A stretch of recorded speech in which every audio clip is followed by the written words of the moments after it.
We acknowledge the traditional custodians of the land of which we record this podcast, the Whadjuk people of Nungabuja. We recognise their continued connection to the land and waters of this beautiful place and acknowledge that this land has never been ceded.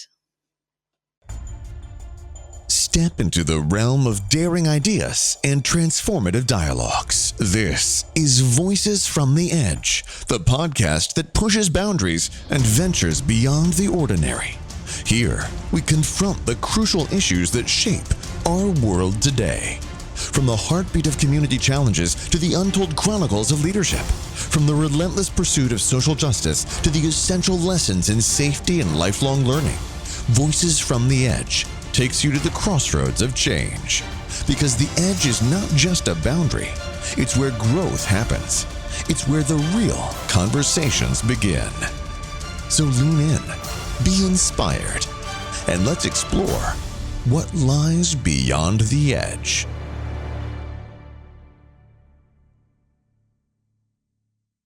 And joining us today is the wonderful Philip Lako. Philip, how are you? Born into Mundari Culture in Jayi, a village in Kerchomba, north of Juba in South Sudan, Philip Lako's childhood was marked by unimaginable hardship.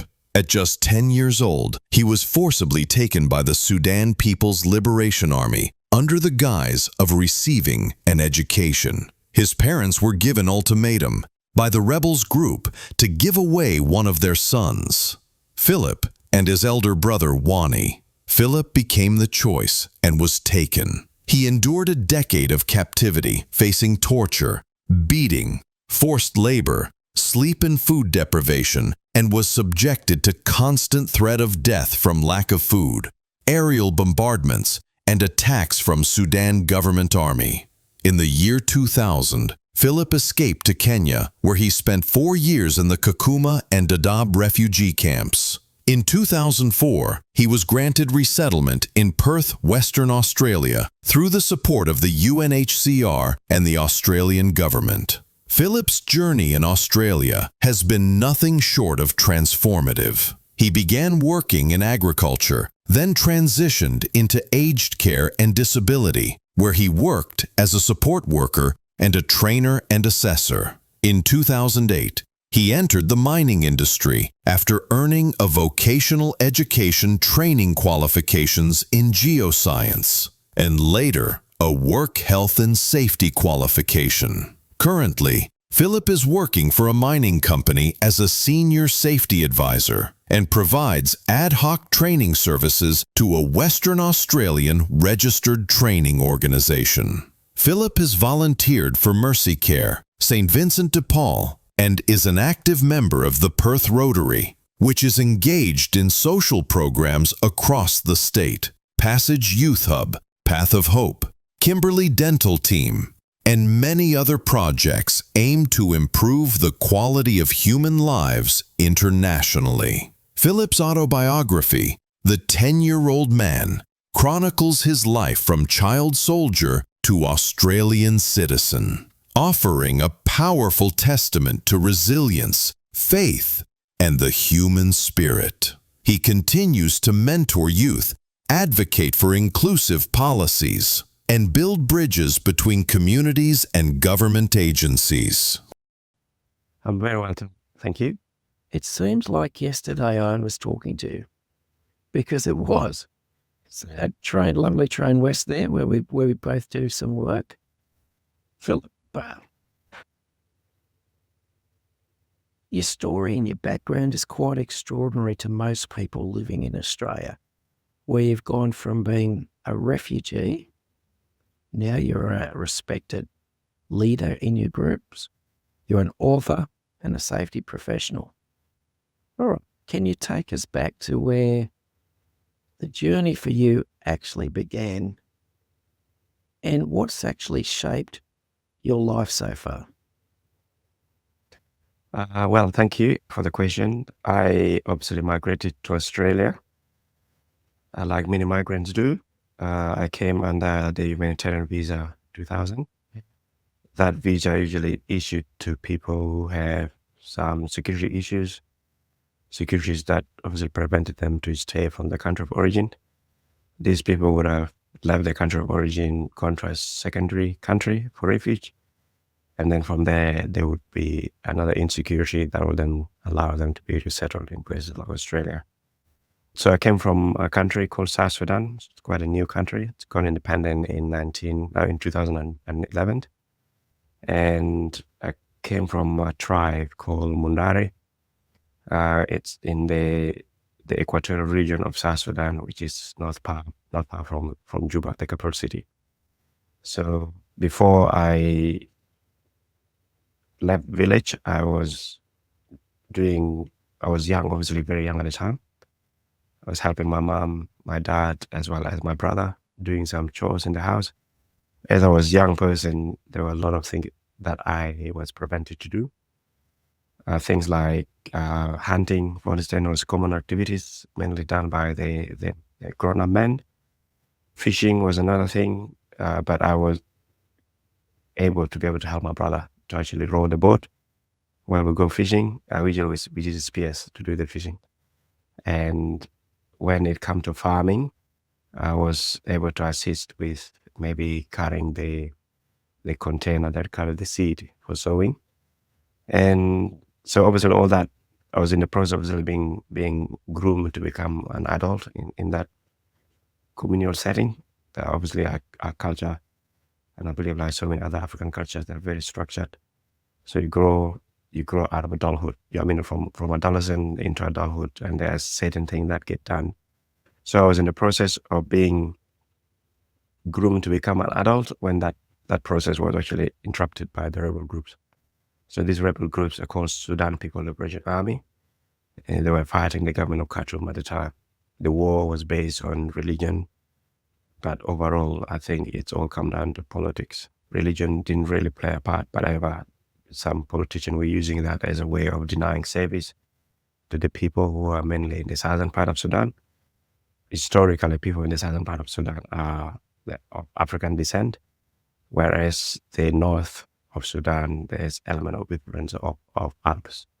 And as such, the politicians usually reuse the religion as a pretext to deny service to people in the south.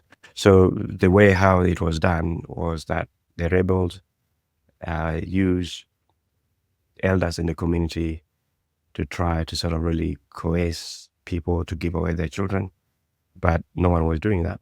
So the rebel then were actually asking the parents that so in my case, I've got a brother who's older than me and 3 sisters at the time.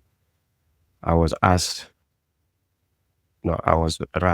father was asked to give away one of the boys. And unfortunately, I became that boy, which I believe is probably one of the worst choice you can ever offer a parent. But unfortunately, that was the case. For me, I didn't really understand why that was done. It took me a while, and in fact, it got me thinking, and I felt like maybe my dad didn't like me or didn't love me much. That's why he chose me to be taken away by these people whom I don't know. But it was for a reason which I only found out maybe 10 years ago. I didn't know, but it was strategic. So the line of thought at the time was that if I was taken away, if my brother rather was taken away, he would have been taken quickly into the war, given a gun, and possibly get killed. And in fact, that happened to my cousin. I think the rationale also was that if I was taken, being a young person, the risk of being taken to fight would be less, and also being a young person, I could possibly adapt to the environment quickly. And so I was in the hand of these rebels for about 10 years. Okay. And so things happened, bad things, like deprivation of sleeping was quite common. We didn't have to, like I think averaging by 3-4 hours every night for that entire period. During that time also, there were a lot of bombardments. Usually we get a lot of planes from the government of Sudan then sending bombs onto us. So every now and then there's constant fear, people running around, going to build their bunkers, building air places.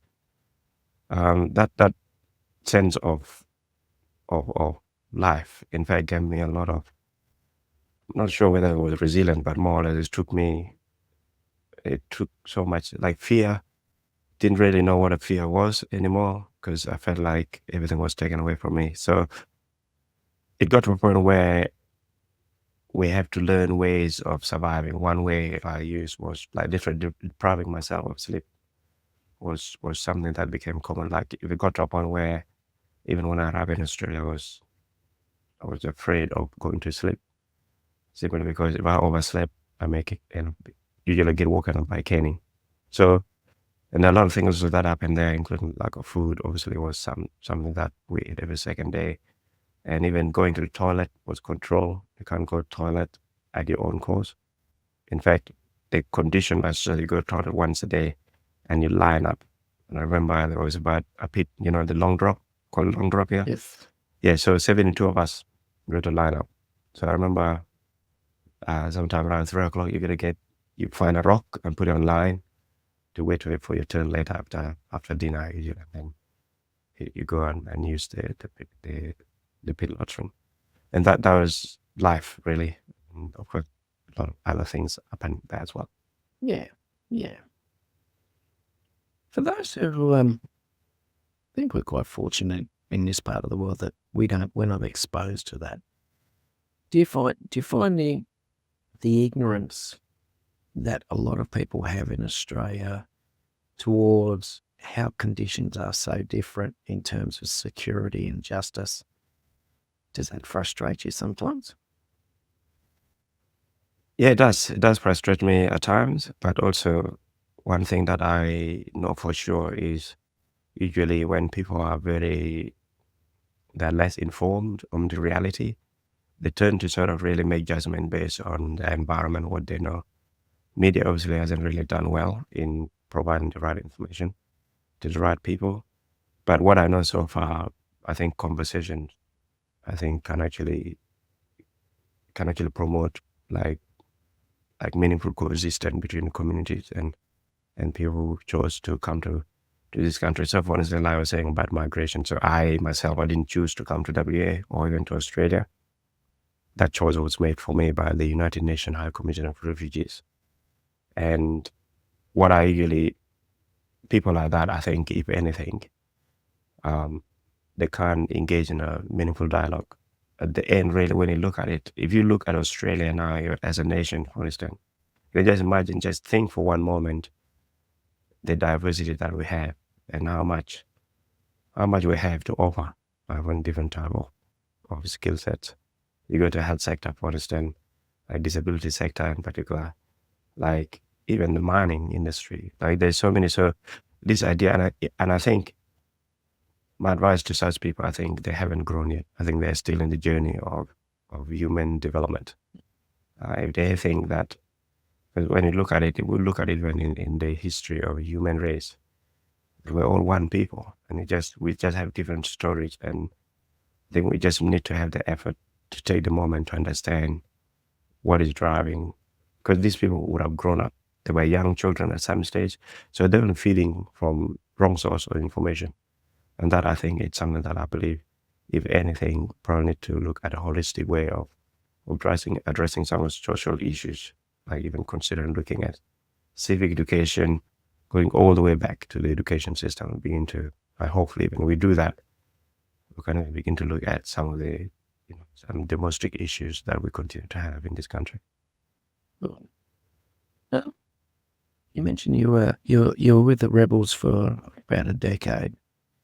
How did that come to an end? Did the war end, or did you manage to escape from them?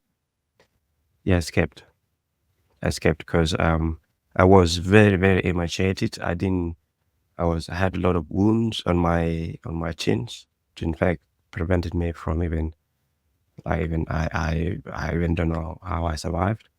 But we definitely, so what they do, the rebels, every year they come and do screening, line you up, and someone would, like the main commander who does the screening would come across, and it kind of has a stick that passes all around the head, because when it hits you, then you're out, and you go like that. So it's a height. So I was saved by a teacher. In fact, I was selected, but then the teacher begged this commander to let me go and fight because of the condition I was in. And there were things that happened there as well. For instance, I even witnessed a colleague of mine actually killing himself because he was given a gun. He was trying to cock the gun, but he had the barrel pointing towards him, and unfortunately, it was quite a traumatic event.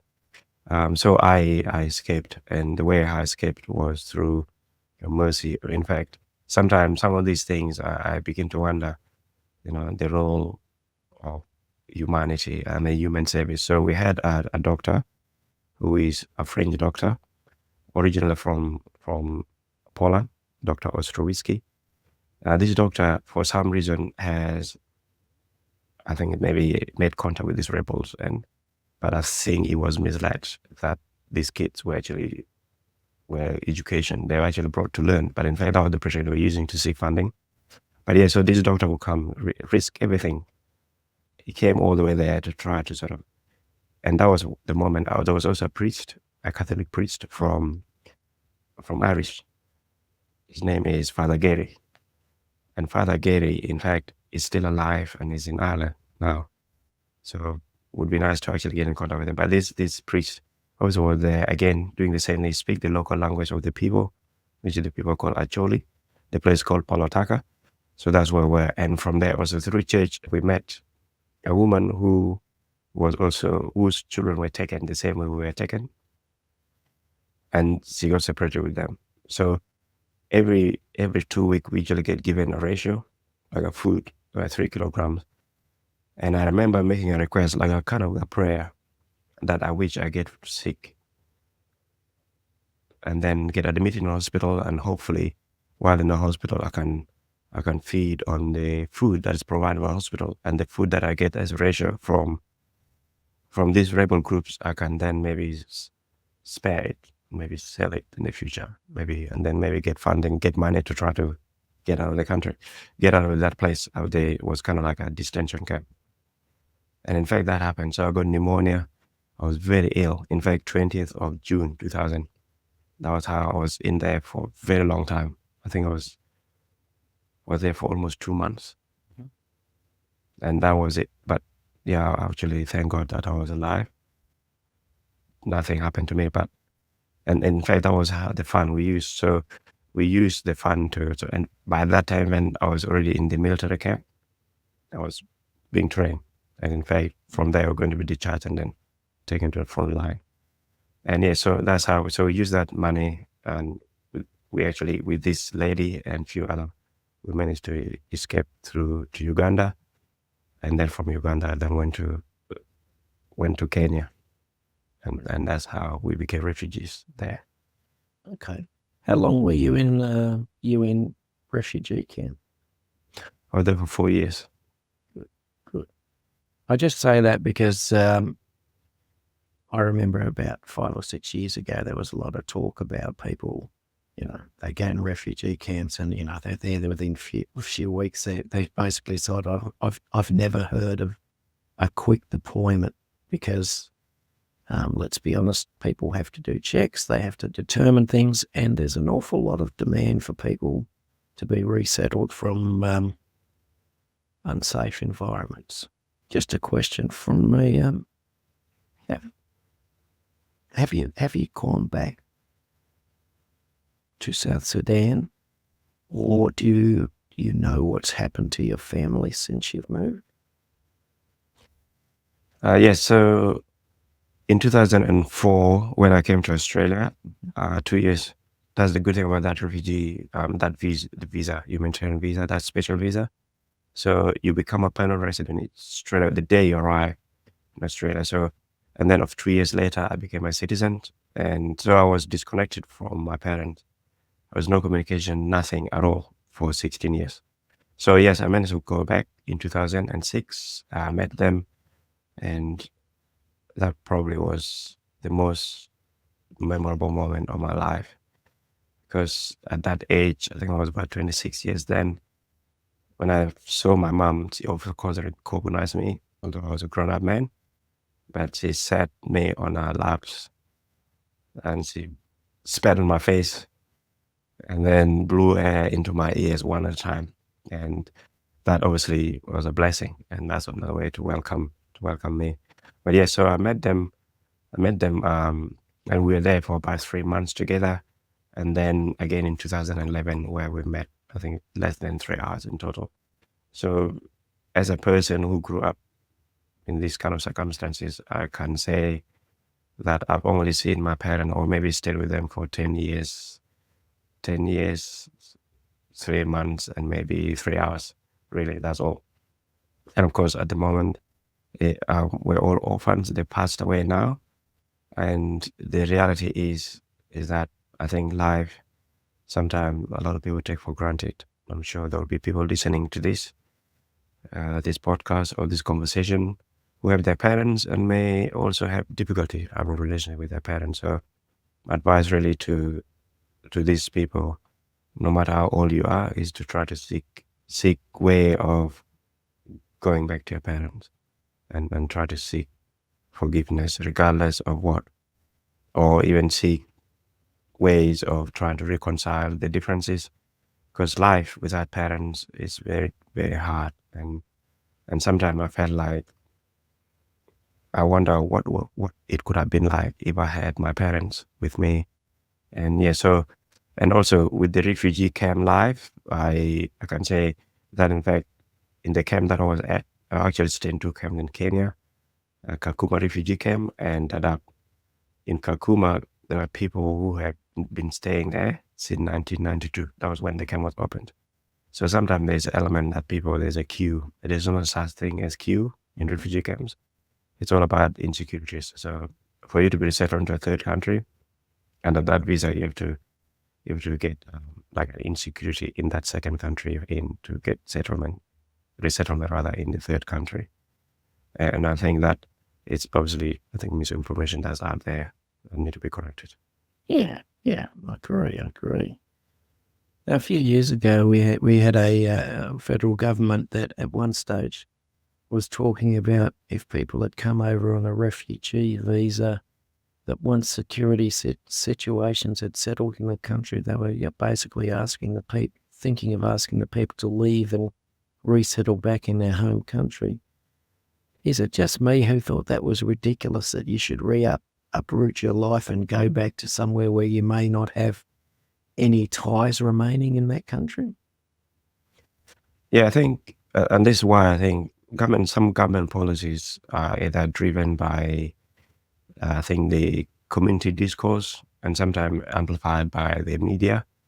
So there are voices in the community that do not really provide any meaningful addition to or improving lives of people. So obviously, becoming a refugee is not a choice. People just don't wake up in the morning and say, I want to become a refugee.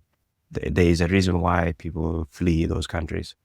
And if you look at it, most people who actually came here as refugees, all they do is they just want to give back to the country that has given them the opportunity. And that's why, in fact, that's the main reason. In fact, I used to work even in aged care as a support worker. One of the reasons why I wanted to work in aged care is to try to show gratitude to elderly people, to sort of also remind me of this is the thing that I would have done to my mom or my dad, but unfortunately they're not there. So this is why a lot of people from refugees background are actually working in those sectors. It's not because they don't have the skills, but it's kind of satisfying to actually work in those sectors, like actually making a tangible changes in people's life. So this idea that, people can be asked to go back to their country of origin, it's a fallacy, and I think it's wrong. In fact, it's inhumane, because chances are those people are not likely to survive if they were to go back. Good. Right. You're one of the most calmest and gentlest persons I've ever met, Phil. This is me being honest, and I've talked to you quite a few times. Considering what you've been through, I think that's remarkable in itself. But do you get angered or frustrated when you see things like what we've had this year in Australia, where we've had marches against immigration and you've got people spouting off that immigrants and refugees provide no value at all to the Australian way of life or the Australian economy? Yes, so I honestly, yes, I was. So I remember on that day we had our elder in our community who passed away, and we actually the event was the day before, on the 30th of August, and then the next day obviously was that was the event, the masses that were done. I remember speaking at that event, reminding people that there's this event being organized and it's anti-migration. But my advice to these people in the community at the time was, you go out there, there's nothing preventing. We all belong to this country together. Each one is contributing to the nation. And in fact, if anything, we're not a burden in any way. And we all came here like in Allah. So just maybe the order of migration is different. Some people came here before us.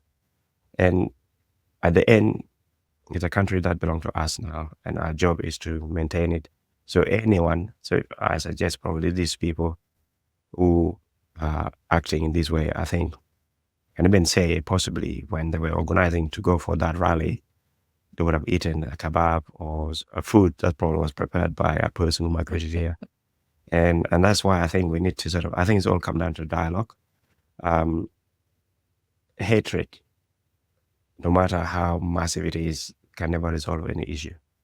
Hating people for the sake of how they look or how they appear, I think it probably is the most evil and in fact the most laziest way of actually trying to assert that a person does not like something with that. So hatred usually it's a sign of defeat. If you're hating somebody without having engaged in a meaningful conversation as to what exactly is driving you to dislike that person, then such people, for me, I think they haven't grown. And in fact, they're still growing. For me, I have actually gone to a point where I have grown out of these mindsets where you see people on their color of skin. I actually don't see that anymore. I see humanity.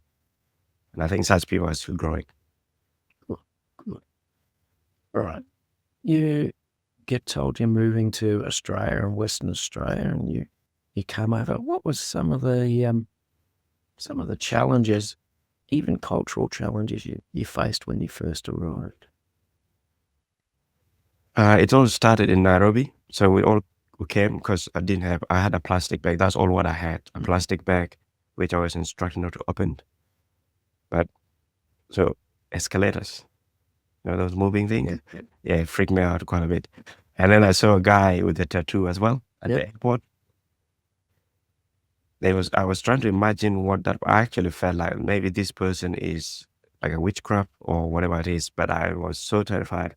Turned out that they were actually flying with us coming to Dubai, and then from Dubai to Australia. So the challenge that I found in the plane itself. So first we arrived in Dubai. Dubai wasn't too far from Kenya, just under 6 hours, I think. But we had to change planes while I was coming out from the air bridge. There was a lady there waiting for me in particular, so obviously a migrant moving but I actually became emotional. Like what have I done? A person, a tiny little person from African village to deserve this level of care and attention. And that I think gave me a bit of appreciation about what human race are capable of doing. Like we can care to people regardless where they come from. I think we can achieve more. So I think one of the challenges also coming to Australia was quite difficult because it was a long flight and we have to eat food. Some of this food we have to use knives and forks, and we never used this thing before. So literally, I felt like for you to be able to fly in this kind of nice aircraft, you have to know what you're doing. And for me to use these knives or to use my hand even to eat this chicken, it'll draw attention. And literally I denied eating because of that. Because I didn't know how to use the forks and knives. And that was trying to sort of preserve my dignity and all that. Somehow, when I arrived in Australia, some of the challenges that I had, obviously going back to Modena place, there's a place in Balgam, that's where we're being taken. They had few things in there, things like they brought a basket of food and they said, this is yours tomorrow morning, you can have it. So in the next day when I go through it, the only thing that I could see that is eatable was they had like long life milk, and they did put the fridge. They should put fresh milk in the fridge, but for some reason, I was holding this Vegemite, and I looked at it so many times and tried to understand what it is. I opened it up, it's so dark and it smelled weird in a way. So I was struggling to understand whether, in fact, coming to Australia was a good idea.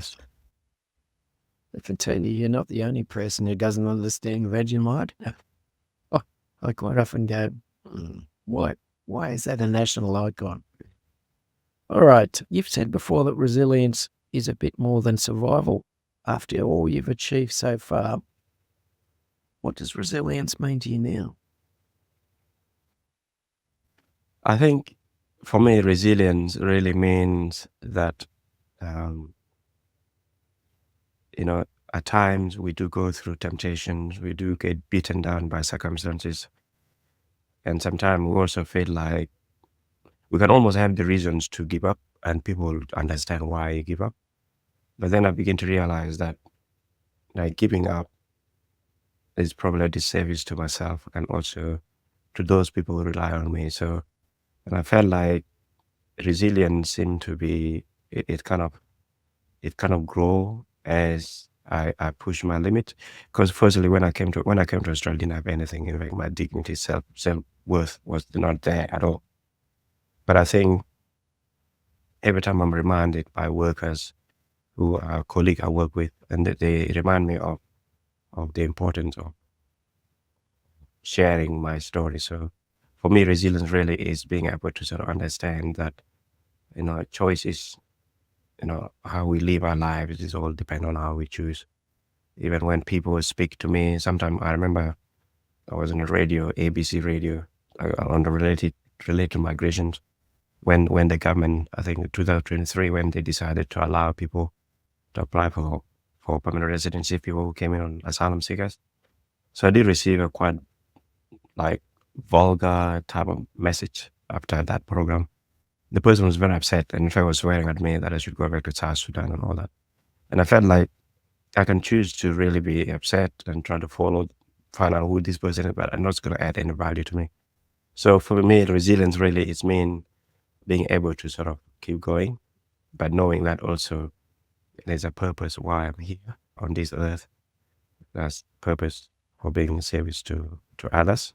And as such, I'm doing that now. People I work with, to try to sort of understand, why I'm slow to anger, and the reason is because I begin to realize that sometimes anger does not really take us anywhere. So, and of course, because the region also there, I've got kids that I'm helping in other countries want to go to school, and simply because of that, because of that resilience, I felt like stories like this can still have a place to be heard. And I felt like through that resilience, I've been able to sort of confidently share the story with people that need to hear it. Good. Nice. Working in aged care. You're not currently working in aged care. You're currently working as a highly regarded safety professional. What took you down that path? Firstly, I actually got into the mines in 2000, and I did a course. And in fact, because of that course, I started drinking coffee, because I didn't drink coffee then, but because I had to sort of try to sort of raise money to go back home to Africa to go and visit my parents. But also at the same time, I want to do this course so that I can also maybe earn better money. Because at that time I was working in aged care, so I was going to work in aged care. I was working at Shenton Park at the time. And then I have a lot of coffee, go to class, and then go to bed, and then repeat the same day. So I did that for 6 months. Managed to get into mines, so working in exploration, and then in there. So I was reminded, I think you'll be good at safety, and then so got into a health and safety rep course, and then did a diploma, and then went to uni and was studying actually bachelor health science in safety, but I ended up not really finishing the course because of other competing priorities. And currently I'm doing a program through Australia Institute of Management, which is AIMS. But I think the reason why I got into safety is, for me, I see safety as a social license to speak with people within the workplace and try to understand them better, a little bit better. And hopefully, whenever we're talking about safety, we can at least understand what is driving them to do what they do. Because I've noticed quite a number of times, we all know, like for instance, in Australia, the psychosocial issues contribute to a lot of challenges, and that I believe, like as a safety person, I tend to sort of understand better what is driving people to do what they do and providing support. Like recently, we had workers who had from these new exams, the new Schedule 26 exam that supervisors have to do. We had a worker who was struggling. In fact, he was considering leaving his job altogether. But with time, try to understand him, give him all the support. But in fact, there were two of them, sat down together and actually give them all the support they need. And they were able to sit the exam and pass quite easily. So, and I believe the key is obviously there's a reason, the why people even have to wake up and go and work in the mine. There's always something. And for me, as a safety person, my role obviously is to sort of make people understand what is the actual standard, what is required, how the work should be done. And hopefully also in doing so, they can also understand their function and their role under the Act. And hopefully in doing so, they can actually make the right choices and help the business as well to sort of really continue to provide. Because sometimes a lot of companies, like from the industry, like the mining industry, mineral resources industry, for instance, we all know that these companies obviously are set up to, their primary purpose is obviously to make income, like resources to actually money, but at the same time also for them to make this income or money or in fact financial rewards, they need people to support those programs. And when you begin to look at it, is that holistically you begin to see how companies with people working to make society a greater place. Like for instance, now where I'm working, it allows me, the income I have allows me to actually support other people that otherwise would have taken risky decisions to try to cross Mediterranean Sea to try to seek refuge in other countries. So, and that I think it's quite satisfying in a way.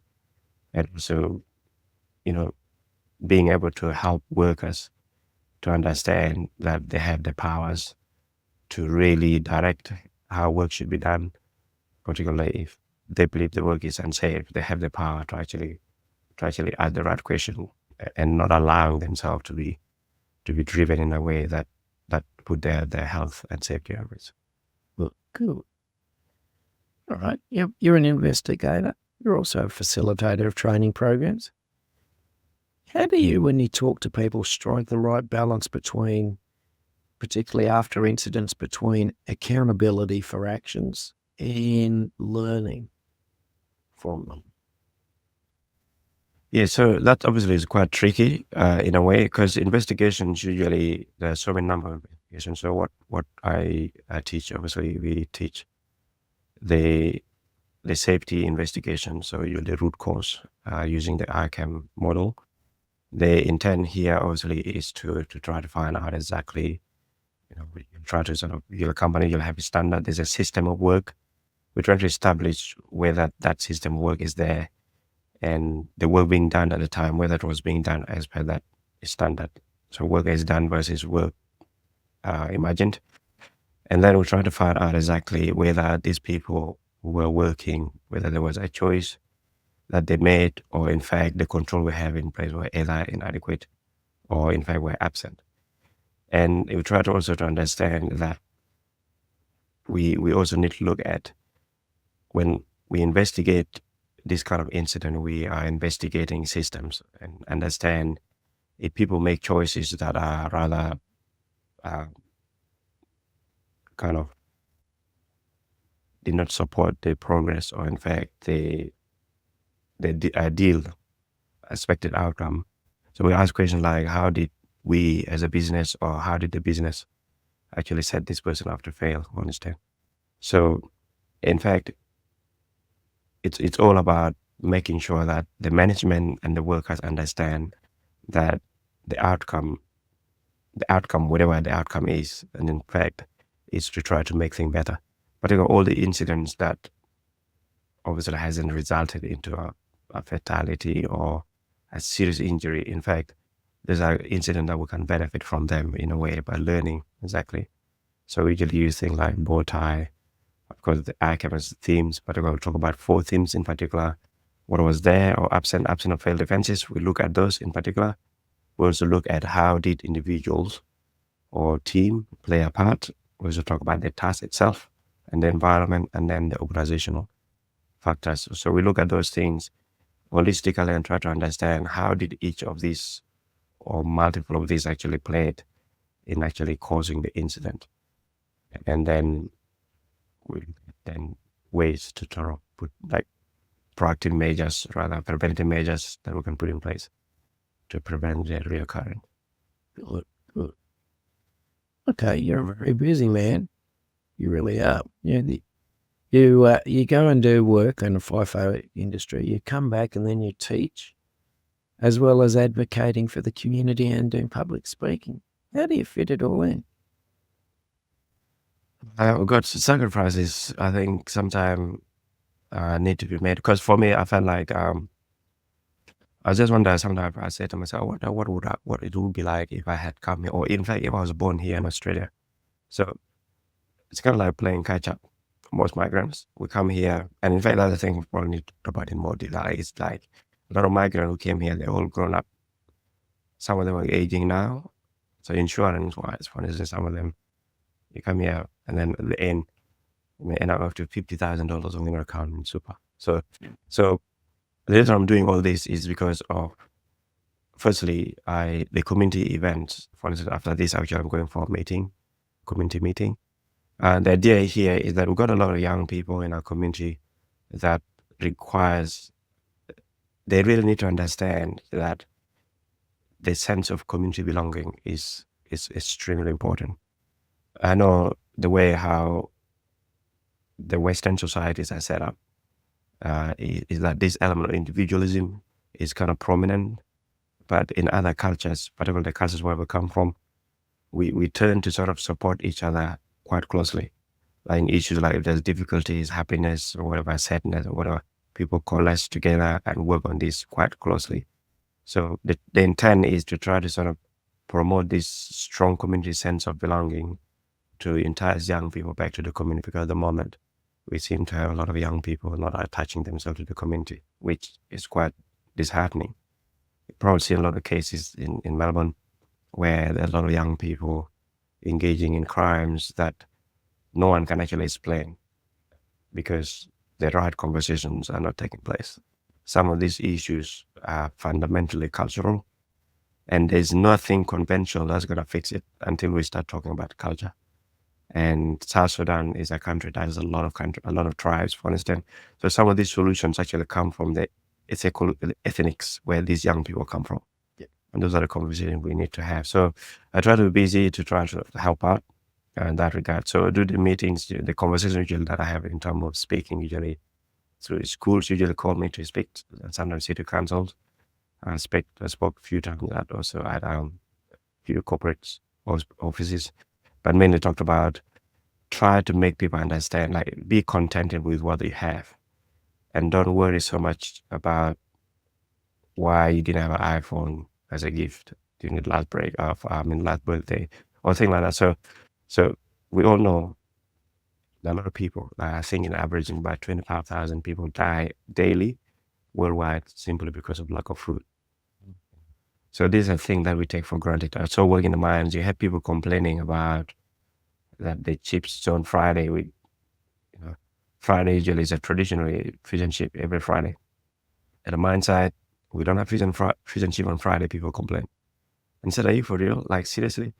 These things, trivial in nature. In fact, like there are a lot of major things that we should really worry about. So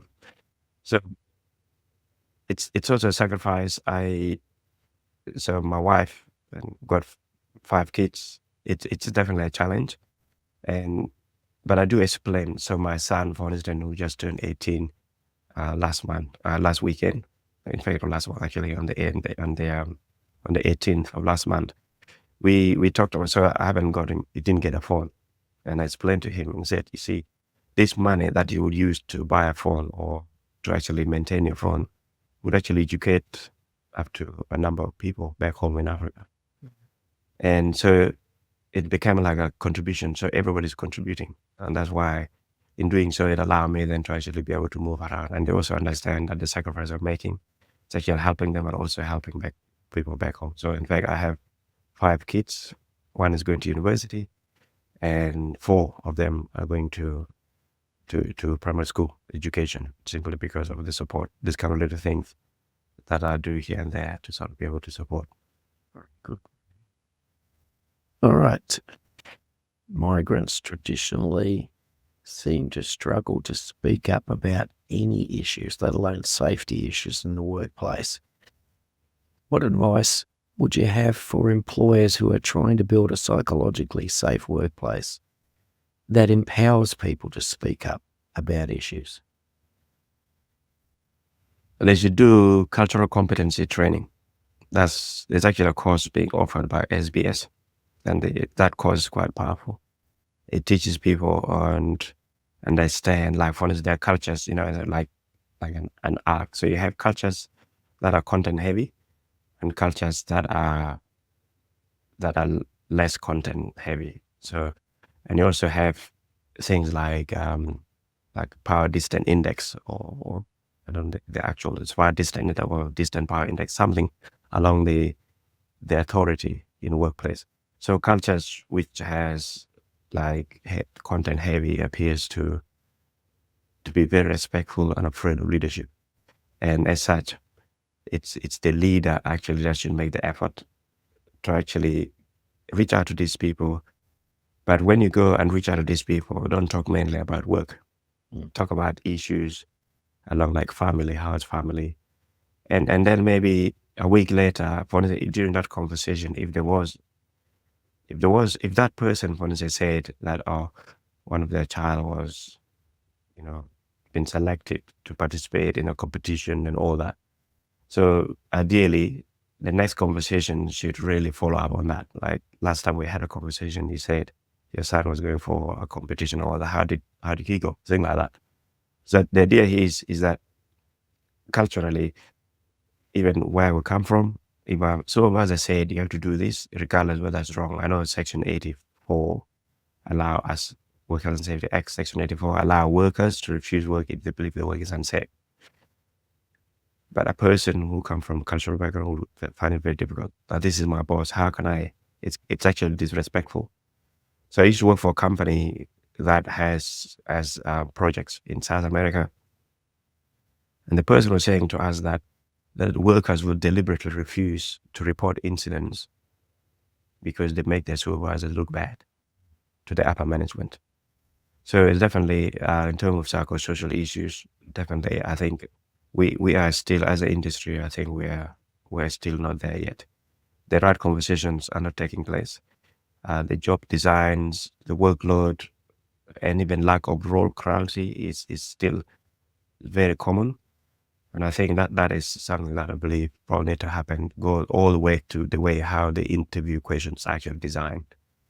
Not having the right people. Like, in fact, I know there are a lot of companies, they have a division surely, like purely to sort of recruit talent acquisition. But sometimes the actual people at the front line who are going to be supervisors and all that. And some of these even questionnaires don't have any cultural appropriate text. So it should go all the way back and try to sort of even help people to understand. A lot of people just rely on like EAP program as the solution, but in fact EAP programs, these are all secondary interventions. They work. They don't only come in when something's going wrong. So we try to sort of have systems that are set up in place, allow people to speak up openly. And in fact, even it should be even pushed as to try to have mental health as a leave. But you should have at least maybe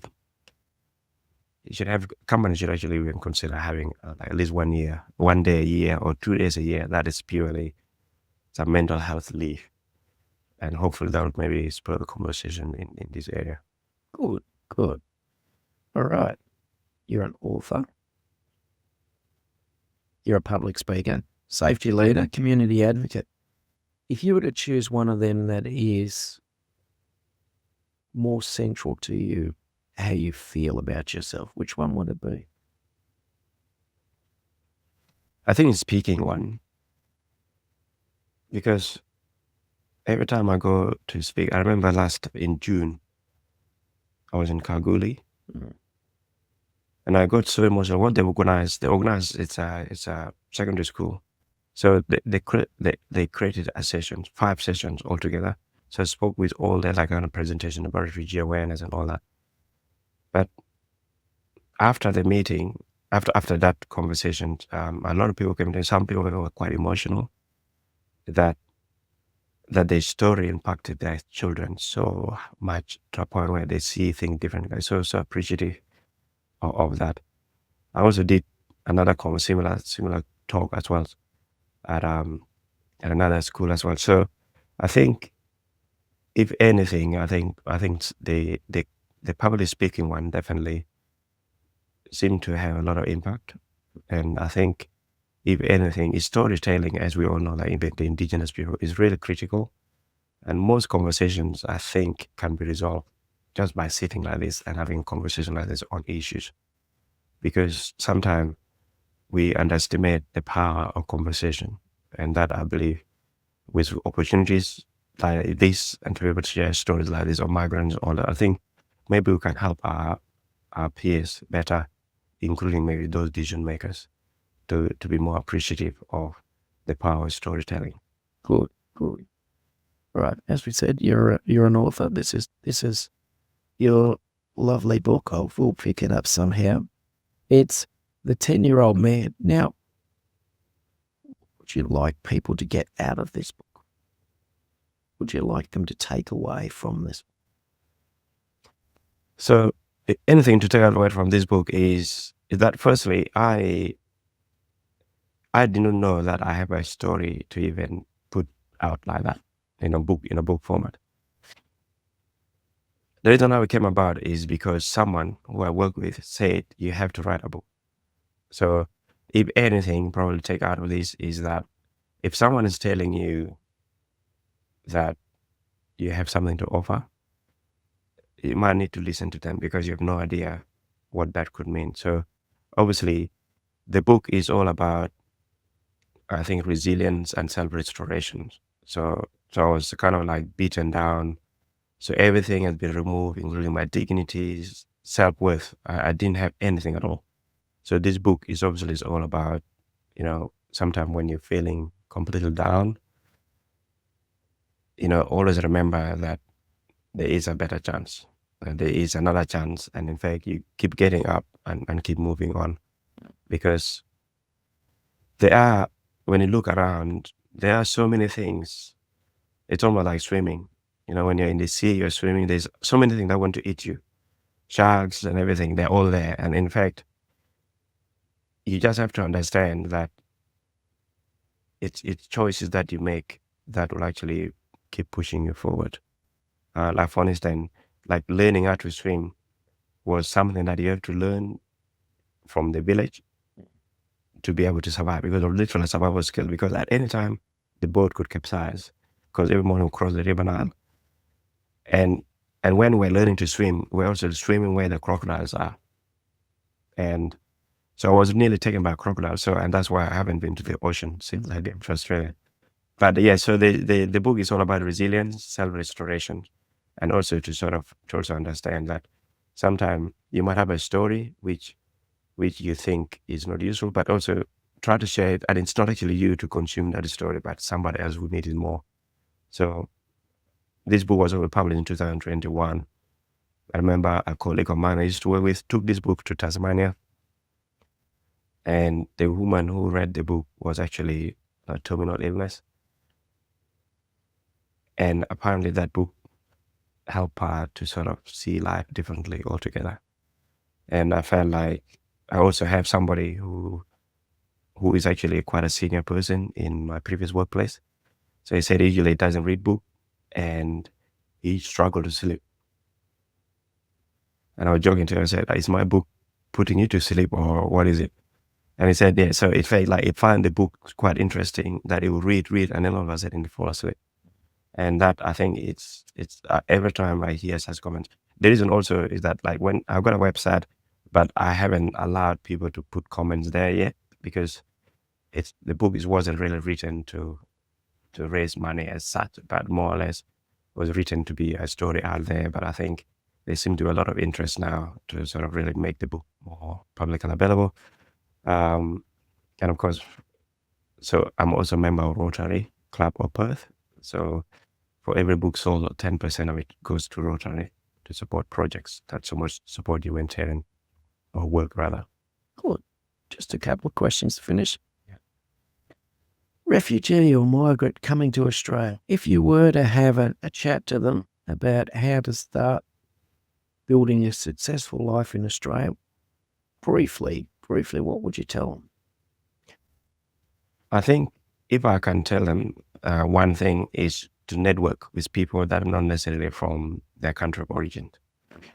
And if anything, I myself, the other thing too is, there are two things. One is that, and I think this is why there's so much to be said. Like we have, so for instance, let's say young people in particular. So young people, most people who have never earned money, all of a sudden are getting money. Either through Centrelink or through like Services Australia or through work, understand? Then they fail to understand that studying or in fact doing a trade is much better, because if you do so, you're actually going to earn more money and you can actually travel if you want. So there are a lot of young people who get contented with what they have, and as such, they cause all this havoc. There are also a lot of migrants who have come here, and because they came with nothing, they don't see the incentive to actually do more sometimes. There are a few migrants, some of them have come rely on Centrelink for quite a number of years. But if anything, and that's why I think I like opportunities like someone like myself to be able to speak with them, but when they arrive, to be able to speak with them, that firstly you need to network with people, make sure the English language is very important. My wife, when she came, she didn't speak English, Arabic pattern. She come from South Sudan, obviously, but the intent was that not to let her even get this satellite disease. You know, you got satellite disease where you can actually, so this probably, so if someone from Pakistan, for instance, come here, or someone from Iraq, or someone from South Sudan, or wherever it is where the people come from, for instance, like Syria is another one, for instance, or Bangladesh. So my advice to these people is not to have a satellite disk in your home to bring radio channels or TV programs from your country. Otherwise, it just shows that you haven't moved, and you remain in Australia geographically, but mentally and everything you do is literally stuff that you used to do at home. So I've always encouraged people to sort of really, it's good to remain connected with the people, but also you need to network with people that are not necessarily from your tribe or from your ethnic background. And that's how you begin to see exactly the benefits of this multiculturalism. Good. Brilliant. All right, last question. When all's said and done, Philip, and time comes to an end for you, how would you like to be remembered? I just need to be remembered as a humble person who just doing his best to make a difference in people's life. And we just hope that people who have come across me just need to understand that, pride and ego don't add any value in any setting, no matter what. So if you're good at what you do, don't tell people how good you are. Let other people discover themselves. Good. Philip Lako, it's been brilliant as always speaking to you. I always put a lot of value on our conversations that we have, no matter how brief they are. But for now, we're going to have to leave it there. But thank you for your time today. Thank you. It's been a pleasure, Tom.